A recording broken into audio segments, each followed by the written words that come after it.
Hey you, what's your name? Is it true what they say about you? This is the Artist Unloaded. Hey everybody, welcome back to the podcast. It's Artists Unloaded back again. I'm your host, Matt, also known as Blackfly Jones on the music stuff. All right, today's guests, and we like to put the spotlight on one person each episode, and this is what we're going to do. We got Bill Wood here today. He's an industry veteran, singer-songwriter, most well known for his position as a lead singer for the Juno-nominated group II. We had the opportunity, he had the opportunity to record II's album Just in Time to Be Late, featuring hit song Out on a Limb, with legendary producer Terry Brown. So after becoming disillusioned with the music industry's star maker machinery, he stepped back from the spotlight to focus more on family and community. So welcome, Bill. It's good to have you here. And hey, Matt. We're glad you made it. Glad to be here. Excellent. So when you think back on the time that you spent with the inner workings of the music industry, how do you compare that experience with what you've seen the industry evolve into today? Well, back then, artists were kind of, at least for the most part, left to be artists. Nowadays, the kids they've got to be, promotion machines. They've got to, they just have to have their hands. They've got to book themselves. They've got to be booking agents. They've got to be promotion machines. And it's a lot of work. I couldn't do that. I feel like that sort of new reality works for a certain type of personality, but a lot of artists, are introverts, and that's why they become songwriters, is because they don't have that sort of drive and confidence to kind of bang down doors and stuff like that. So I feel like it has shifted the, the landscape of who, makes it, who is able to, because you've got to have that hustle, whereas before, you play to a record company and then all of a sudden you would have, them taking care of that side of the business, booking agents, booking you, publicists, all of that kind of stuff. And I mean, there are still publicists and whatever, but you tend to have to get yourself up to a certain level, certain amount of prominence, and then you have the budget to work with those kind of things. But for the most part, it's really kind of much more of a, do-it-yourself kind of reality. And I agree 100% it is. And it seems to me like just what I've noticed, like what you're saying is and I'm only 45. But I was there in the early 90s to see how it worked, and then up into almost like before the mid 2000s hit, everything kind of shifted, right?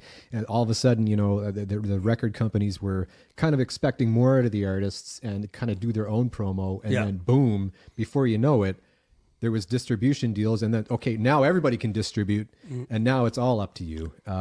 So numbers mean everything, but at the same time, really, it doesn't in a way, because it was based on talent, absolutely. Yeah, and I mean, the whole streaming thing has changed, the situation as well. There is very little, income that can be generated from, royalties or what have you. So you have to be out there playing live. So, I'm like, I'm no spring chicken. I can't be playing dates, I get it every night. My body just can't take it. So, but you deal with it. It is the reality. You can get all negative and woe is me, or you just suck it up and figure out a way to keep doing your art. Definitely, it's a lot more work in that aspect because it's no longer based on just talent, and I think that's. I don't think that's a good thing. But you're right. You got to just suck it up, and that's what you got to do. I don't think it's a good thing, but the end result, though, if you're able to kind of get some traction, and then you are a lot more in control of what's happening. So if you're able to kind of, garner some success, and you've been doing it yourself and doing your own promotion, then, because that's what happened with II. We did not have, creative control, and that's what sort of, was the disillusionment. Right. We had a record company and we had to keep submitting songs and everything was decided by a committee and stuff. It was just like, and you have to, when you're doing that kind of stuff, you're submitting songs to your record company executives. You have to have at least some sort of respect for these guys, or whatever. But, after working with them for a while, it was just like, you guys aren't musicians. You know what? Like, I don't actually believe you know what you're doing, but we're stuck with you and we have to figure out a way to make it work. So that was sort of our journey. So that in a way, it's kind of like, in some ways they said, jump and you say how high, but now it's like, jump as high as you want to, but it's all up to you. So many people from an outside perspective see life as the touring rock star life, right? To be glamorous. How would you describe what it was like to tour and mingle with big bands like Platinum Blonde? Is it really glamorous, or was it as glamorous as they say? That first record when it came out, and we did well. And I mean, it was like, sales were okay, but we were on like sort of an independent label and whatever, but we were in there with the major label bands, so we toured with Glass Tiger, Platinum Blonde, Honeymoon Suite. We did shows with Gowan, Spoons, Images in Vogue, all that sort of era that was happening. And with the first record coming out, and we liked that first record because those were songs that we had just put together on our own, away from any record company, and then we got a buzz and, people were coming out to see us, but it was all our own songs, and then, I mean, we did come up with Out on a Limb once we were signed or whatever, but, it just came out of our own creativity. We weren't trying to, we just happened to have another tune and they liked it and and it did really well for us. The tours, getting added to these because we had a buzz going. So it was exciting. I mean, it really was. I mean, it was tough trying to keep up with Platinum Blonde because they were flying to their dates, and we were like screaming through the night in a van to keep up with them and everything. But touring, especially with Platinum Blonde, that record, I forget now, it was called Alien Shores, I think was the record they were promoting, and we were the opening act. It was a huge record for them. And it was like Beatlemania. They were so popular. The fan base were these 14-year-old, 15-year-old girls that were absolutely rabid, and it was, it just really was exciting, but, things changed, just eventually just things kind of weren't quite as much fun. I can definitely understand that. We've seen that kind of through the ages, how it's like, it's very rare, to have a bunch of, young people losing their absolute minds over rock and roll anymore, or any band really for that matter. I mean, there are some out there, but it's not really rock. But anyways, we don't want to get into that. We're going to stay on track here. Sure. And that's me just, trailing off on things as I sometimes do. But before you had joined II, they were already semi-established. Yes. They had a song called Hollywood Girls, Yes. which you described as a bubblegum track. Yeah. Can you expand on what that bubblegum track is, just so the audience kind of knows what you're... Well, I mean, it really was kind of a fluffy tune that was just meant to be kind of fun. And it was meant to, connect with, a young female audience, to be honest, and it did the trick. Like Andy, I've won the first Q107 homegrown contest with a punk band called the Onos. And then Andy Ryan, he became the guitar player in that band. And we played for like 2.5 years or 3 years, went our separate ways. It was in a band called Billy Club, and we were kind of a hard rock and guitar driven band. It was all black leather and skulls and stuff like that. Yeah, awesome. Andy hooked up with some musicians and put together. He found the singer, this David Bell guy, who was really fantastic. Was that, sorry to interrupt, was that like a hair metal band kind of thing with the leather? And my band, the Billy Club, I wouldn't say we were a hair metal band. We were, I had dyed black hair and it was just, kind of a Keith Richards kind of thing. We were, but we not were, actual, like, we were like Guns N' Roses. That's okay. more, but we weren't, it wasn't so much the fashion, but just the lifestyle. Not quite classified. We were hell bent, I could go into it, but we were crazy, you know, lots of crazy heavy drug use and all the rest of it. Andy started I with this other singer. They had this song, Hollywood Girls. It also won the Q107 Homegrown Contest, like a few years later after the Yonos had won. Yeah. And, but Andy was a buddy, and I had this band, and we were good, and he hooked me up with II's management. So Billy Club, we were opening up the shows for II. And then you could see something was developing between Andy and the singer, and they were not getting along, and there was friction and all the rest of it. And I was very aware of it, you know. And there was one day I was out in the waiting area.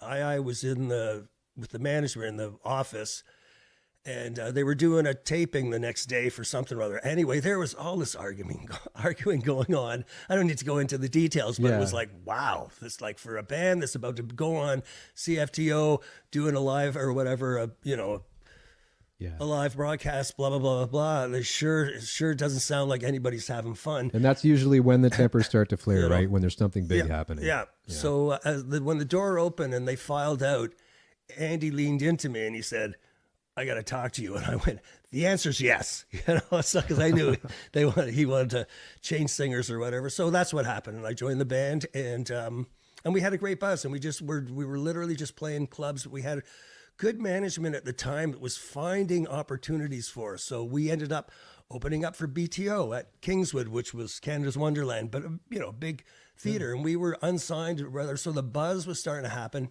So you got to meet Randy Bachman. I did. Yeah. And that's absolutely awesome. I always, I think, back in the early Facebook days, do you remember, and I'm just going to trail off for a second. Do you remember when, if you're on Facebook,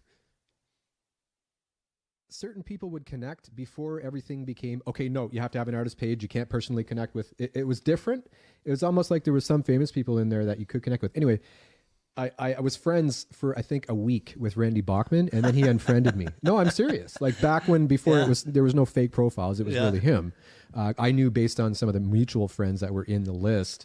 But anyway, my point being, it's so different now. But I really would love to meet. That's one guy I also would like to meet. But anyways, carrying on. There I go off again.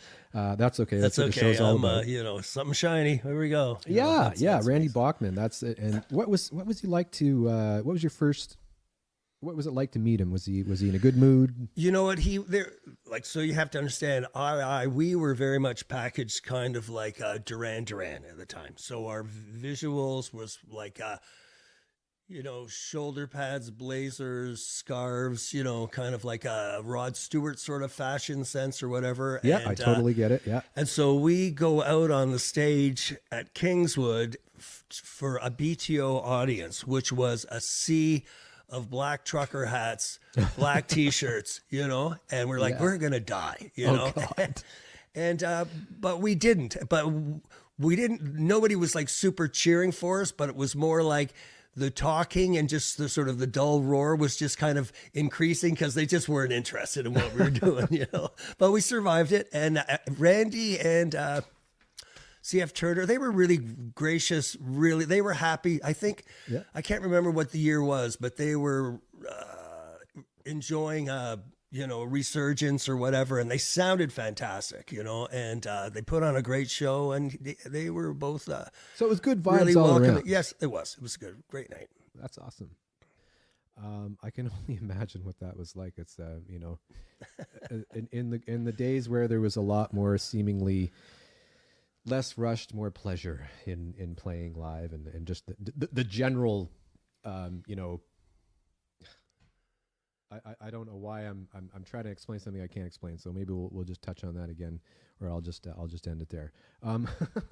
Sometimes I don't make sense when I talk. In past interviews, you said it was a television contest that led you to landing your band, a record deal. What was the program, and how did you end up on it? Well, this was sort of like, we had a management team, which, to be honest, I wish we had just stuck with, because as the wheels were coming off, it was one of the reasons was we switched management just before our record came out.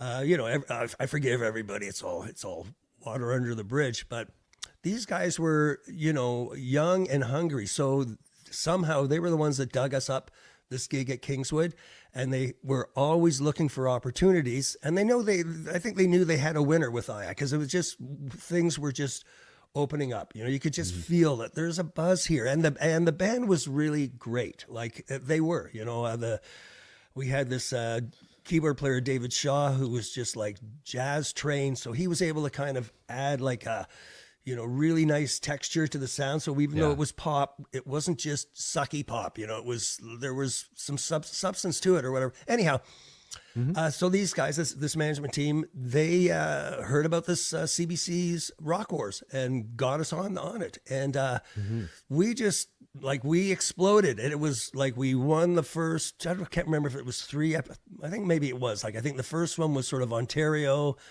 and then it was sort of Eastern Canada. And then we went out west for the finals, and we didn't win it, but, you know, it was still a fantastic opportunity. And just that itself just exploded. All of a sudden we had fans, like that. It's just the exposure just was crazy. Like the first taping that we did, we won. Yeah. And it was all just like kids that were, I think, bussed in from schools or whatever, just high school kids. And they were great. Like, I mean, it's just, you know, all of these girls want my autograph and all. So it just honestly almost just felt like instant stardom. Like it was already happening, you know, and of course it's on TV. So my parents got to see it. So now they're proud of their boy. You know, like they've been wondering about what the hell is he doing, you know, and now I'm on TV, and, you know, it's very, very successful situation or whatever. And so that, sort of solidified us as being, you know, a band with a buzz, and then that's what got us our record deal. Were your parents supportive of, you know, you as a musician, or were they like, oh, we'll see about that? No, they were supportive, but like my dad, I'd seen him sing on TV a couple of times. You know, in New Brunswick, they had a kind of a talent show called Maritime Farmers. My parents are Scottish. You know, every party, you know, a big bag of hats and scarves and canes and props would come out, and everybody would put on their performance and stuff, you know. And, you know, like there was times when my sister and I would get dragged out of bed, you know, at 3 a.m. and put on the sofa. It's like, give us a song, you know. We'd have to like sing a song in this smoky room to all these drunks, you know, and stuff. So yeah, it was supportive, but not overly so. So like I won the first Kino 7 Homegrown with the Onos. Prior to that, I gave up on trying to get the music happening, and I went to Acadia University and took business administration, and I was doing fine there or whatever. But while I was there, my buddy who had recorded these demos sent the tape into Q107. All of a sudden I started winning. It was like a challenge thing, you know, each week somebody would be challenged up against my tune, and I just kept winning it all. And so I was home from school for a week. We headlined the Alma Combo, and then we played to packed houses, like just packed clubs for the whole summer long. So it was just like, this is happening. This is my dream come true. And then my dad was like around, and I was living at home. So my dad's, you know, around late August. Son, what's happening with, you know, school or whatever? Dad, I can't, look what's happening. It's happening here for me, you know?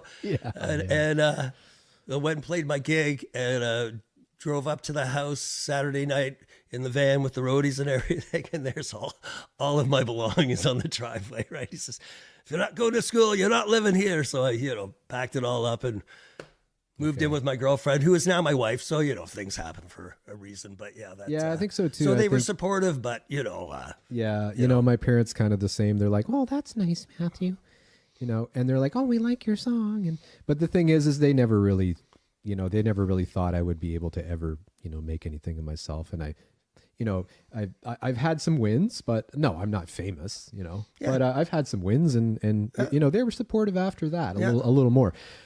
So can you describe the feeling that you had, the moment you as a group collectively decided to take that record contract and start producing? Did you instantly feel like you were making it? Oh, we were so hungry for it. I mean, we really were. Like when the record contract happened, we just jumped on it. So did that happen after Out on a Limb blew up, or was that before? No. We were signed to Duke Street Records. I mean, the CBC Rock Wars gave us that sort of profile. Yeah. Duke Street, as well as a couple of other companies were coming out, but they were all sort of smaller independent ones. So Duke Street seemed to be the strongest of those. Like, you know, for whatever reason, Capitol Records wasn't coming out, or MCA or Warner or any of that, but these smaller ones were, and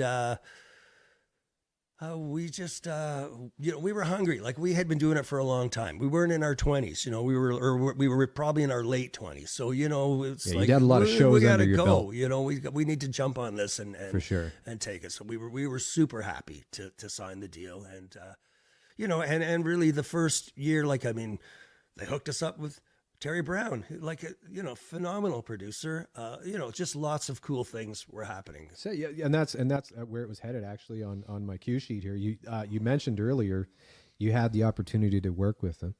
What was it like working with Terry Brown? What I guess with a producer who produced, you know, The Who, Rush, Jimi Hendrix, and a Jimi Hendrix track apparently. What was it like looking back? Are you still satisfied with your time in the studio? And at the time, was there like a certain high pressure knowing you were under contract? Yeah, Or no, I mean, you know, as you develop as an artist, you know, you listen to yourself and go, why am I singing that way? Or where the hell did Yes. that fake English accent come from? You know, things like that happen when you're young, you know, but sonically working with Terry, he was so knowledgeable and he was into it. You know, he liked our songs, and he's a very sort of reserved, laid back Englishman, you know, very much a gentleman, very not at all like a tyrant or, you know, aggressive or, you know, over controlling or whatever. He was trying to, you know, help us. We were all excited and it was new and all the rest of it, but he had a great ear.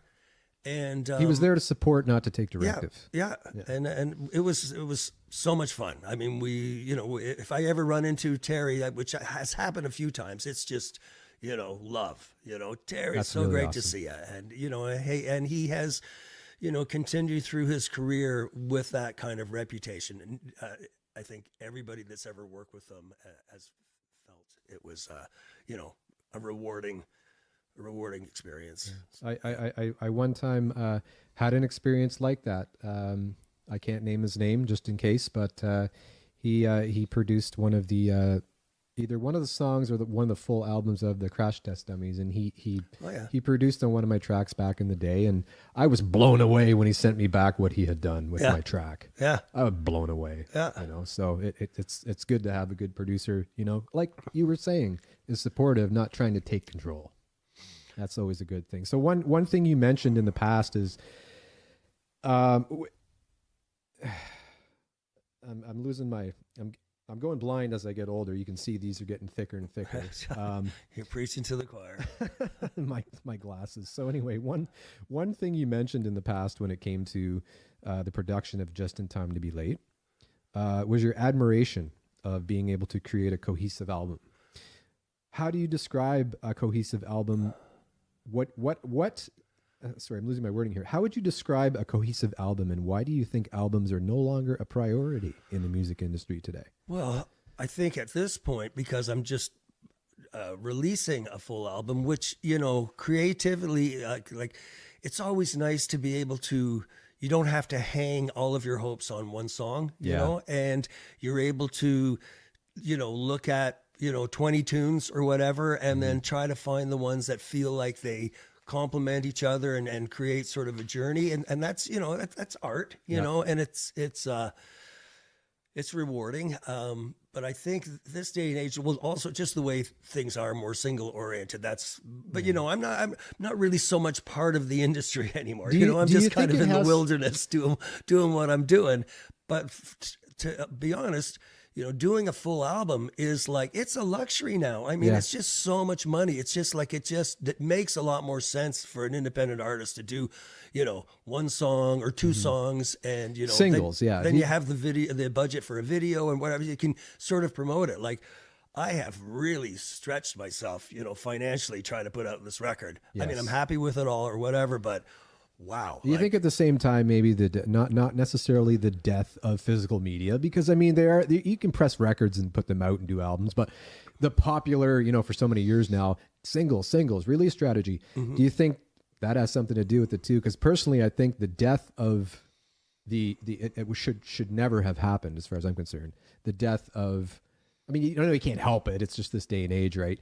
But being able to just, you know, get that CD at the store, open it up, look at the inserts, read the credits, you know what I mean? While you're listening to the song, it was a special moment. Well, like, I mean, I remember, I'm not young enough to not remember that. And I think that's also part of it too. Well, I think that because I think the resurgence of vinyl is because people are realizing that. That's you what's know, important. That, you know, it's not just that one tune and move on. You know, you sit down, you know, smoke a joint. You know, because I mean, it and listen to devalues the record, you know, and it takes you on a journey. Like, I mean, some of the most, you know, amazing moments in my life were, you know, getting that new Yes record or, you know, Dark Side of the Moon. Like, first time listening to that with the headphones. I mean, it was just, or Genesis. I mean, I was into a lot of that prog rock at the time in those sort of, you know, impressionable years or whatever. And those records, because they were meant to be a full length, you know, journey, you know, and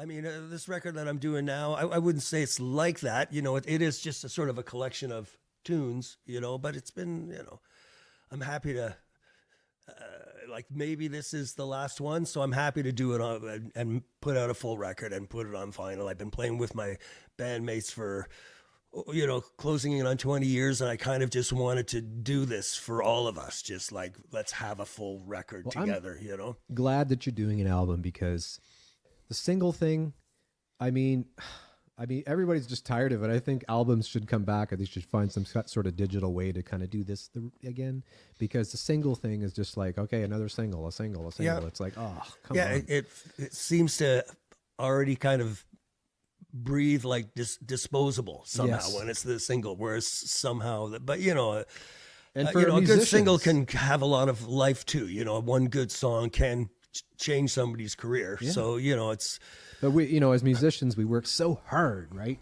And it's like, it's a kick in the face a little bit, you know, a Spotify single. Oh yeah, you got a Spotify single. Geez. So does everyone else, you know? Yeah.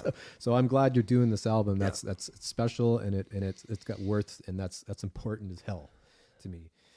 So you described your time with II as short-lived but fantastic.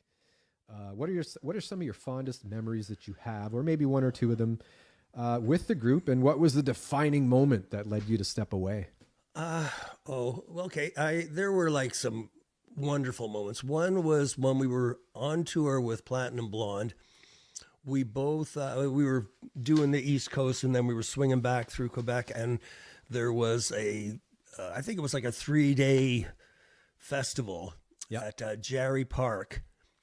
And like acts like Eurythmics were on it, and the nice. Box, and I forget whatever, but we were on the bill. I don't know, we weren't like back to back with Platinum Blonde, but they were also on the bill sometime, and we were on in the afternoon or whatever. But I mean, this was a big stage. It was before the Jumbotron type of thing, so there wasn't a screen behind me, but there was this runway which was probably 30 feet off the ground, you know, I don't know, you know, 8 feet wide or something. Yeah. And, you know, I'm at the very end of that. It's just the sea of people, you know, I got this cordless microphone. The sound behind me is just, it's so huge, you know, like, and I'm just, you know, king of the world. Like, it was just like, there's just nothing like it. It was a sunny day. The breeze was blowing. I mean, it was just a magical moment, which, you know, I still can picture it in my head. So that was sort of a great highlight. And that feeling on top of the world, when you say you felt on top of the world, just a hugely positive feeling, right? Like, yeah. Oh yeah. I mean, you just, you know, you're connecting with so many people at once. Well, this is it. It wasn't just look at me, how great I am. It was just like, everybody's, you know, looking, I'm singing, and it's just huge, you know. I mean, it's just huge, and you just felt like, you know, part of something so much bigger, you know. But I can you were only imagine, and you know, you're in the eye of that hurricane, and that was just, you know, that was probably the biggest show we ever played. So so it's stuck with me. Other sort of moments, like I think we were, there was like. you know, the first time whatever Q107 played the single and CFNY and the radio stations in Toronto played Yeah. it, that was exciting. But then once we were on the road touring, opening up for Platinum Blonde, you know, every station that we go, you know, we would just be, you know, you get into a town and hit the station and then boom, they'd be talking about the show and playing your song. And it was just like everywhere you went. And just the kind of, you know, we'd hit Halifax. And of course, we've got an invitation to go on somebody's catamaran and, you know, all of these kind of perks, All you know, these just, invites you know, and- yeah. that's- Like you're that's so just, people good. wanted to know who you were and stuff like that. And What a great it was feeling. very, very exciting. So did you guys have to? I'm just curious. You know, like you say, like you're on the radio all the time. Was it just the regular rotation of Platinum Blonde and Friends kind of idea that they had that you were on, or did your band or management have to actually aggressively go and call the radio stations and track them? No.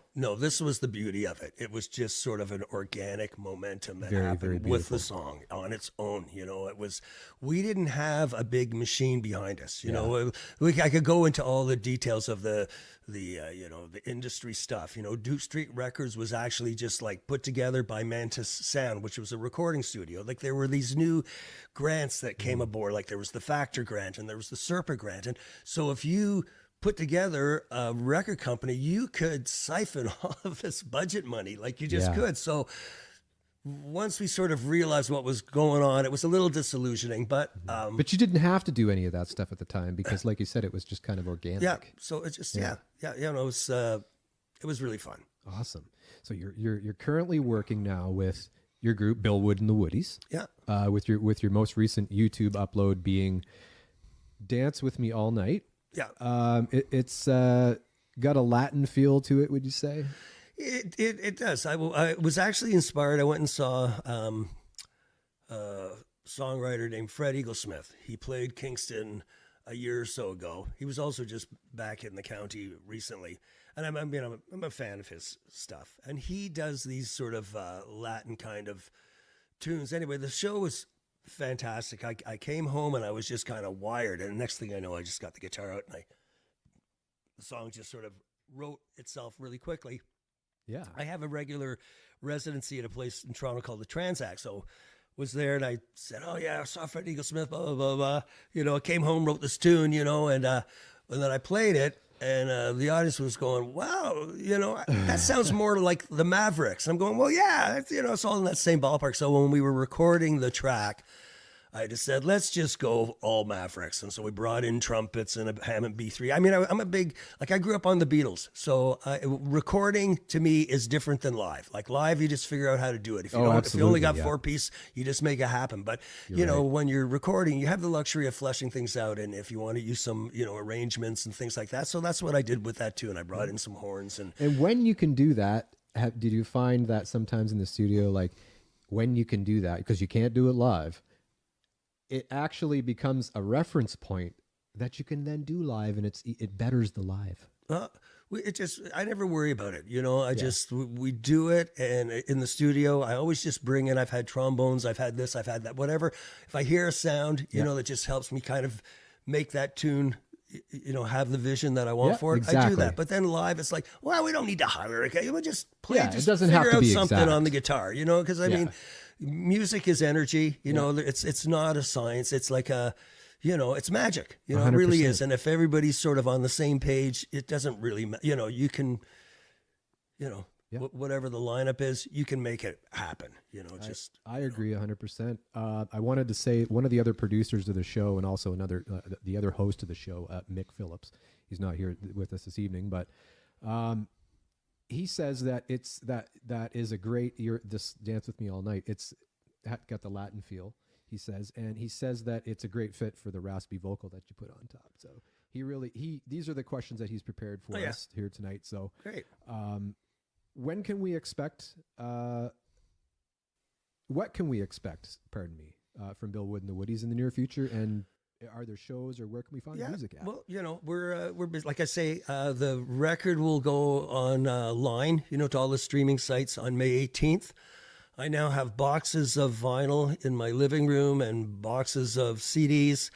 I've got 2 release dates booked. One is May 30th at the Pilot in Toronto. It's on Cumberland, sort of in Yorkville. It's got a nice stage there. We've played there before. And I have another date, June 13th at the Moonshine Cafe in Oakville. So those are two sort of official release shows. Yeah. We're the band is playing in Picton in Prince Edward County in Wellington. They have sort of a series of Tuesday live performances in the park, which are really quite fun and just low key but nice. And we're doing one of those in June as well. Forget the date, And then we're on, I'm on social media, so I'm always promoting all this stuff. Bill Wood and the Woodies on Facebook and stuff, and Instagram and whatever. So if anybody's interested, just come find me on Facebook, Bill Wood and the Woodies, and any gig that I'm playing is well posted well in advance to try to promote it and what have you. Yeah, we're hoping to do another video for one of the songs, but right now I just need to kind of get through these release shows and try to sell some product and recoup some of my expenses. I still owe a few people. It's been like every other record I've done. I do renovations and handyman work or whatever, but my back is gone, my knees are gone. I can't do that, so I've been literally chipping away with my meager pension. So it's been taking a long time to cover the expenses, but I'll get there. All right. Well, that concludes our interview, Bill. Thanks for being thank you with so us much. today. You heard it here. I can't talk today again. You heard it. Wow. You heard it here first, folks. Herdy. All right. So again, thanks for joining us here at Artists Unloaded, ladies and gentlemen. This has been Bill Wood of Bill Wood and the Woodies, and you heard him. Check all that out. This spot could be yours. For just $2 a day, you can secure your place on the podcast, which airs on 101.3 FM and all of your favorite podcasting platforms. It's a great deal for such a low price. All right, so we're going to do Lyric Blitz. Lyric Blitz now, baby. Lyric Blitz, time to play the game.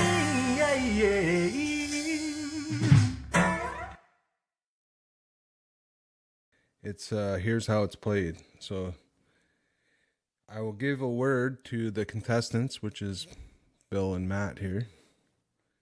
And they have 5 seconds to sing a line with the word in it from any song. Bring up the bubble cam. Yeah. All contestants can blurt out when it pops into their brain. All right. The first word is rock. Like a rock. 1 point for Matt. Rock me gently, rock me slowly. That's an easy one. Yeah. That's an easy one, yeah. I'm going to give him this one because I probably don't know it anyway. Second word is boots. These boots are made for walking. Yeah. That's an easy one. I didn't even have to start counting, see? Come on, Brad. You gotta have some harder ones in there. Okay, third word is wicked. 5. What a wicked game we play. Make me feel this way. Yes, indeed. Okay. 2-1 for Bill. Fourth word is time. Time takes a cigarette, puts it in your mouth. You pull on your finger. Okay, Bill's too good at this game. I know. You're doing all the right words. All right. I'm going to come back with a vengeance. Fifth word is don't. 5. Don't tell my heart. Your achy breaky heart. I just don't think you'd understand. All right. So what's that? 2, 2-2. We tie? 2-3. All right. All So right. sixth word is found. 5. I found my thrill on Blueberry Hill. That's a good one. All right. Geez, we're flying through this one. Oh yeah. The last time it was like, Brad was like, I don't know. Yep. Next word is dog. 5. Toughie. Now I wanna be your dog. Now I wanna be your dog. I don't know what the heck he's Iggy talking Pop. about, but okay. I wouldn't have known that. I was gonna say it's something else. Ain't nothing but a hound dog. But anyway, here we Yeah, go. there you go. See, that's one. It's one of them. So I don't know how many we got, but I know Bill's winning. Next word is call. Call me. I'm alive, baby. Call me anytime. All right. I think Bill's gonna get like 8. Just for the watchers, for the people at home. What's the score right now? It's, I'm just trying to be a team He player. hasn't here. been I'm taking- just trying to, He hasn't think been it- keeping it's, score, ladies and gentlemen. 6-2. 6-2. Okay, I'm losing, 6-2. for and I'm Bill. okay with that. Next word is dreams. Dream. Holy no, smokes, no, this that's guy's- dream, not dreams. Yeah, dreams. 5, 4, He's right on it.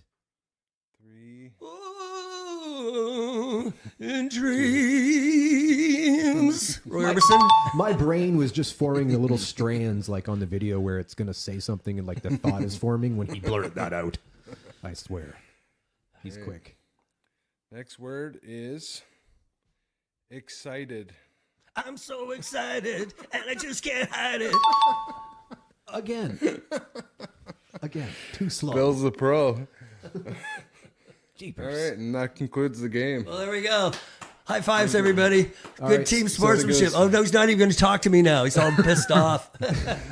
Before we end the game, damn you, Bill. What is who is the champion? Because we do this where we compare the other contestants from the other episodes. I think it's still Clarence Cooney. It's still Clarence Cooney. Okay, Clarence, Clarence. I know that guy. Meet you in the alleyway. Yeah. Bring all your words. Look out, Clarence. Bring all your words. Yeah. All right. Thanks again, everybody. Stay tuned for a live studio performance. This spot could be yours. For just $2 a day, you can secure your place on the podcast, which airs on 101.3 FM and all of your favorite podcasting platforms. It's a great deal for such a low price.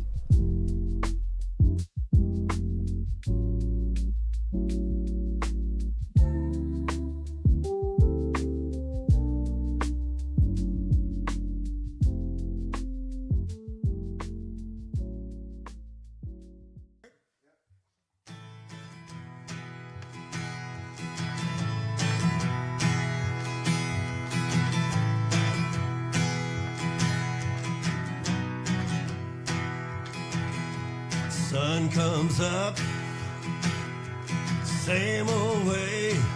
I get up to face another day and try to get something to work. It's the same old pain, same old hurt. Hoping for a brand new start, a new direction, some kind of spark. I've been looking high and low, but I'm lost with nowhere to go.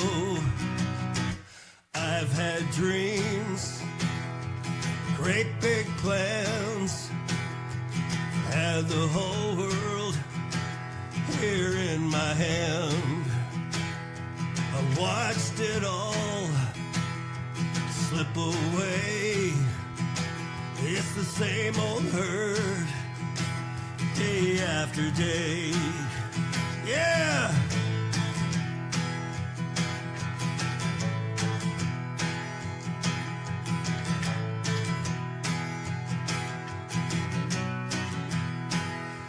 Where did it go?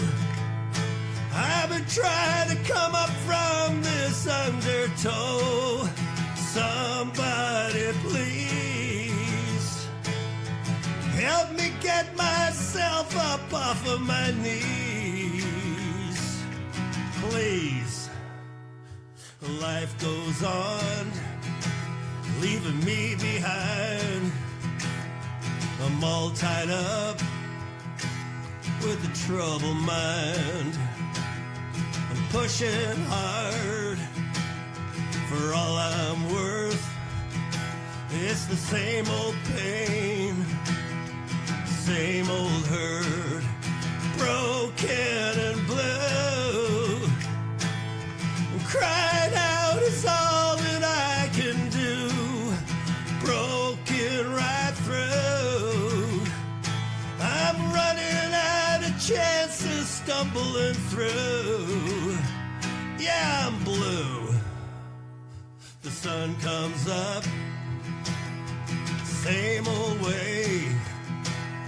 I get up to face another day. I'm trying to get something to work. It's the same old pain, same old hurt. I'm trying to get something to work. It's the same old pain, same old hurt, same old pain, same old hurt. Yeah!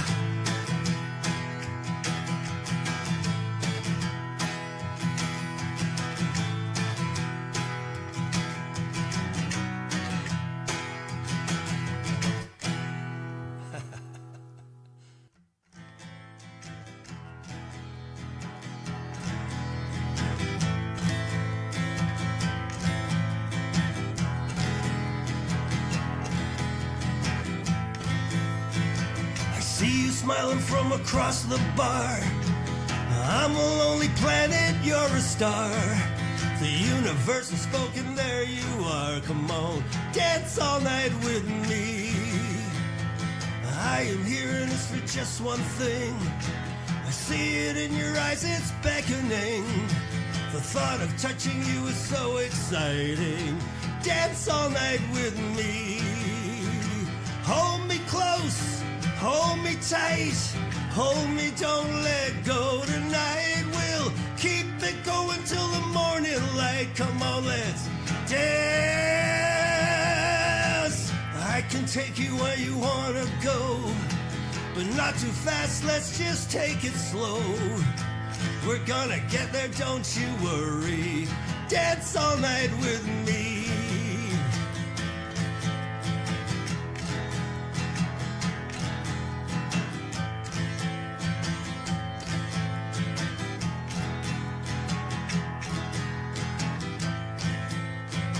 Hold me tight, hold me close. You're the one I need the most. It's you and me and that Holy Ghost. Come on, let's dance. Hold me close, hold me tight, hold me, don't let go tonight. We'll keep it going till the morning light. Come on, let's dance.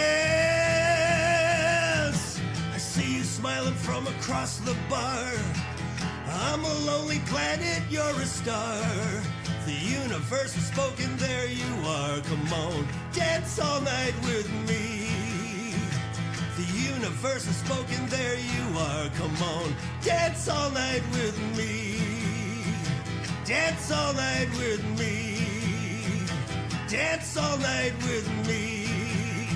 Dance all night with me.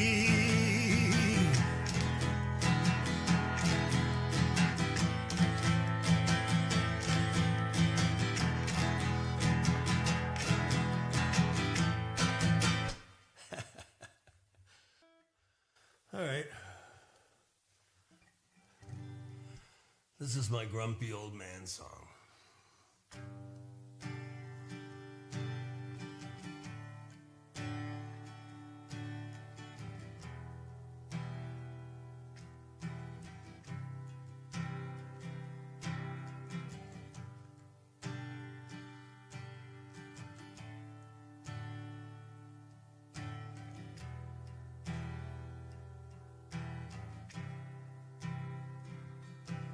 Been raining now for days. I'm rolling kinda slow. Hoping I'll make sound check, man. I'm feeling low. 16 dates in 17 days, and I'm hanging by a thread. 2 more weeks and I'll be finally sleeping in my bed. Roll up just to load in, trying to find something to eat. My eyes are wide open, but I'm dead on my feet. Shuffling my way through the club to the stage. Funny looks from behind the bar. I guess I'm running late, but it's my show. I know how it goes. I've been doing it a long time, I should know. Just let me do my thing. Come on, just let me sing. It's my show, and I know how it goes.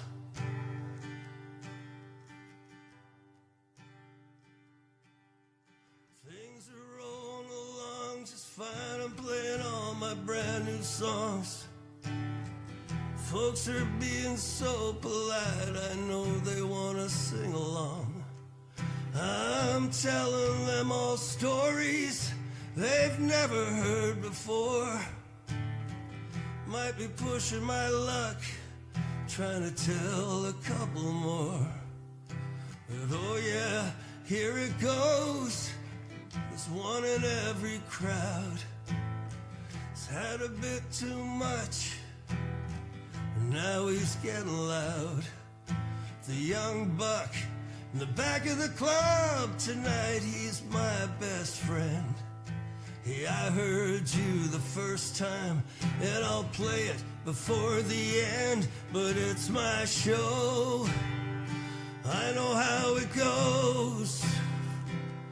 Are you trying to tell me something I don't know? Just let me do my thing. Come on, just let me sing. It's my show. I know how it goes.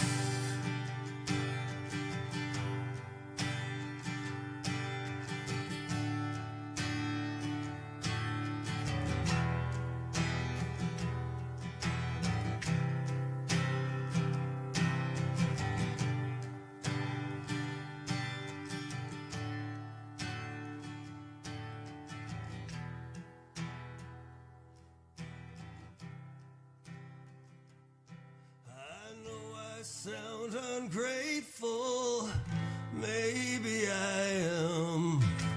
Right now I'd give anything just to give a damn. I've been rolling down this road so long, I'm ragged and I'm torn. But when I pick up this guitar, I swear I'm reborn. God damn it, I'm reborn, it's my show.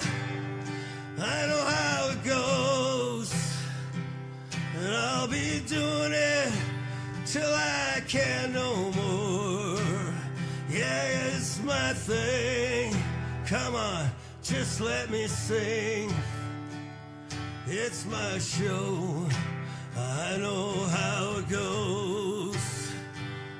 It's my show. I know how it goes.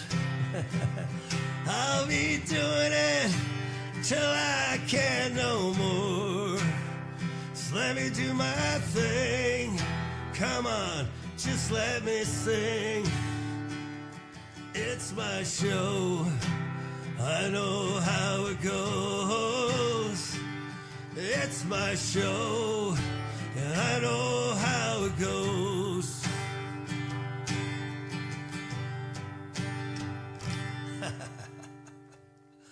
Close enough.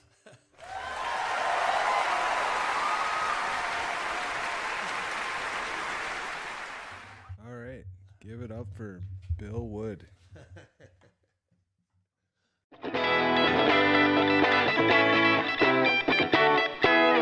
Music News. Welcome to the Music News. Saturday, July 11th at noon, Gospel Fest 2026 in Campbellford at the Old Mill Park. Bring on the sun, and here we come. Gospel Fest 2026. Saturday, July 11th, noon to 7 p.m. Bring a lawn chair. A new song by Suitcase Willie drops June the 7th at midnight. If you know the road, you know what this one's about. Dodging potholes, hanging on, and hoping you make it through without losing a rim. That's Suitcase Willie with the song Highway 49. Drops June 7th at midnight. The Bren Waite Band makes their debut at Vic's Place at 8 p.m. in Belleville, Ontario, May 29th. Anti-Up, Southern Ontario and Quebec, Open Hearts Live 2026, featuring Pyramid Theorem with special guests Vinyl Hero and Raphael Winethorn Brown, Kingston, Ontario. At Overtime Sports Bar, Thursday, June 11th, 19 and up. The doors open at 7:30 and the pre-sale tickets are $15. Last but not least, from the Kingston Area Music Connection, you'll be super stoked to check out Subsun, playing with Starbeast and Sunseed on May 23rd, presented by Riff Mountain.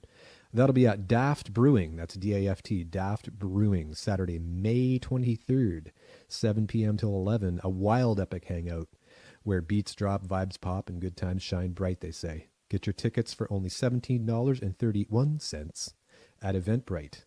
You can find their link for this on their band page, Subsun, that's S-U-B-S-U-N, on Facebook. They're a progressive stoner metal band from Gatineau, Quebec. And that's music news for this neck of the woods on Sunday, May the 10th, 2026. It's time for Just the Tip. Just the tip so that you can push forward with confidence with your music. Submit your music to Amherst Island Radio 101.3 FM, serving Belleville, Kingston, Napanee. And while you're at it, head on over to Earshot Digital. Upload your tunes, get radio play. College, nonprofit. Do it, and you'll thank us later. Thanks for listening. I'm Matt. That's been Just the Tip. One last thing, make sure you get in on the contest for one of these shirts in the month of May. All you have to do is like, share, and follow one of our pages, and just find the post to do that. Get on it. Hey you, what's your name?